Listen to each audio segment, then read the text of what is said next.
नमस्कार दोस्तों, स्वागत है आपका हमारे चैनल में। आज हम बात करने वाले हैं एनएसएस परेड कैंप के बारे में। एनएसएस परेड कैंप क्या होता है, इसके क्या क्या फ़ायदे हैं और इसमें कैसे जाया जा सकता है, ये सब हम इस वीडियो में बताने वाले हैं। आपने 26 जनवरी को राजपथ पर अनेक सेनाओं को चलते हुए देखा होगा और उनकी प्रदर्शनी भी देखी होगी। राजपथ पर एनएसएस और एनसीसी को भी चलने का मौका मिलता है। एनएसएस के कुछ चुने हुए वॉलंटियर्स ही राजपथ पर चलते हैं। तो चलिए जानते हैं एनएसएस परेड कैंप के बारे में। एनएसएस परेड कैंप के लिए सिलेक्शन आपके कॉलेज लेवल से शुरू होता है। कॉलेज लेवल पर आपको ज़्यादा कुछ नहीं करना होता, क्योंकि आपके टीचर्स को पता होता है कि एनएसएस के वो कौन से वॉलंटियर्स हैं जिन्हें परेड शिविर के लिए भेजा जा सकता है।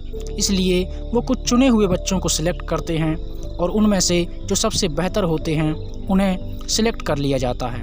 अब इन सिलेक्टेड वॉलंटियर्स को यूनिवर्सिटी लेवल पर कंपटीशन के लिए भेज दिया जाता है। यूनिवर्सिटी लेवल पर आपका एक बड़ा कंपटीशन होता है, क्योंकि आपके आसपास के सभी कॉलेजों के बच्चों को यहाँ भेजा जाता है और यूनिवर्सिटी लेवल पर आपका सिलेक्शन होता है। यहाँ यह देखा जाता है कि आपको उन नॉर्मल चीज़ों का ज्ञान है या नहीं, राजपथ पर चलने के लिए आप कितने तत्पर हैं और आप 1 महीने तक वहाँ टिक पाएंगे या नहीं। इन सब चीज़ों को ध्यान में रखते हुए आपका सिलेक्शन किया जाता है और यूनिवर्सिटी लेवल पर सिलेक्शन होने के बाद आप फाइनल हो जाते हैं कि आपको परेड कैंप के लिए जाना है और फिर आप सिलेक्ट हो जाते हैं। एनएसएस के परेड कैंप में जाने के लिए आप में कुछ काबिलियत का होना बहुत ज़रूरी है। जैसे आप कल्चरल प्रोग्राम में बहुत अच्छे होने चाहिए, कोई एक ऐसी एक्टिविटीज़ जो आप बेहतर तरीके से कर पाएँ और जिसे आप स्टेज पर कर सकें।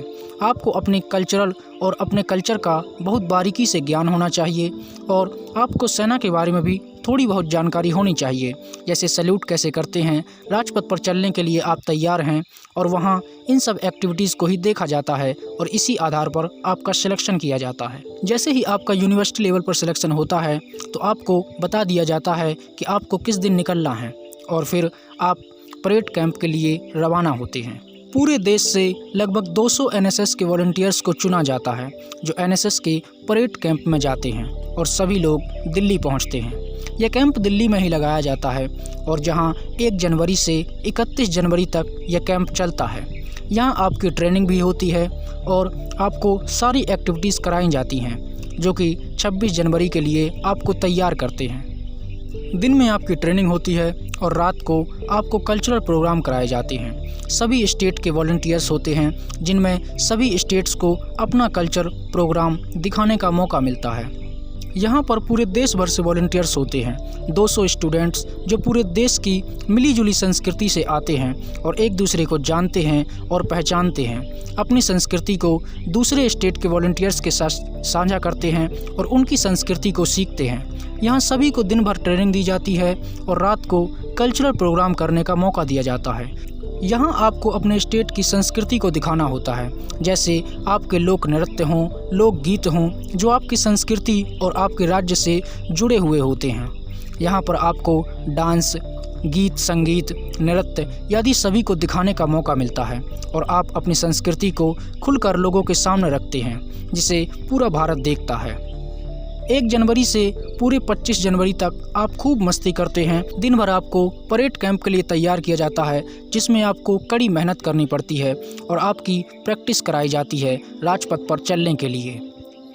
यहाँ आपको घुमाया भी जाता है और एक दूसरे की संस्कृति को समझने का मौका भी मिलता है। यहाँ आप पूरे देश के बच्चों के साथ होते हैं जो कि अलग अलग राज्यों से आए हुए हैं। वो आपके दोस्त बनते हैं, जान पहचान होती है और आपको बेहतरीन जगहों पर घुमाया भी जाता है।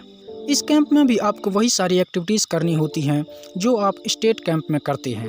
उसी तरह के नियम होते हैं और वही कायदे कानून आपको यहाँ मानने पड़ते हैं। बस यहाँ ये बात अलग होती है कि आपको डेली अलग से समय निकाल कर परेड शिविर के लिए तैयारी करनी होती है और उसकी प्रैक्टिस में जाना होता है। जैसे ही 26 जनवरी आती है आपकी प्रैक्टिस पूरी होती है और आपको 26 जनवरी को राजपथ पर चलने का मौका मिलता है। सभी सेनाओं के बीच आप राजपथ पर चलते हैं और अपनी प्रदर्शनी करते हैं। जैसे सभी सेनाएं राजपथ पर चलती हैं उसी तरह एनसीसी भी राजपथ पर चलती है और एनएसएस भी उसी तरह से राजपथ पर चलती है। 26 जनवरी के बाद आपको वहां पर और भी रुकना होता है और आप वहां के आसपास के स्थानों को घूमते हैं, खूब मस्ती करते हैं, एंजॉय करते हैं और 31 जनवरी को यह कैंप ख़त्म होता है। इस कैंप को करने के बाद आपको एक सर्टिफिकेट दिया जाता है और कुछ मेडल भी दिए जाते हैं। इस कैंप को करने के बाद जब आप अपने कॉलेज लौटते हैं तो आप अपने कॉलेज में एनएसएस के सबसे बड़े वॉलंटियर्स कहलाने लगते हैं, क्योंकि आपसे बड़ा कैंप और किसी ने कॉलेज में नहीं किया होता। इसलिए आप सीनियर वॉलंटियर्स हो जाते हैं और बाकी के वॉलंटियर्स को वो सारी बातें बताते हैं और उनके साथ अपने एक्सपीरियंस भी शेयर करते हैं। इस कैंप को करने से आपको बहुत सारे फ़ायदे होते हैं। जैसे आप पूरे देश की संस्कृति को समझते हैं, जानते हैं, नए नए लोगों से मिलते हैं और बड़े स्तर पर लोगों को जानने लगते हैं। आपको भी एनएसएस का परेड कैंप ज़रूर जाना चाहिए। आशा करते हैं आपको वीडियो पसंद आया होगा। अगर आपको वीडियो पसंद आया है तो इसे लाइक कीजिए और हमारे चैनल को सब्सक्राइब कीजिए। धन्यवाद।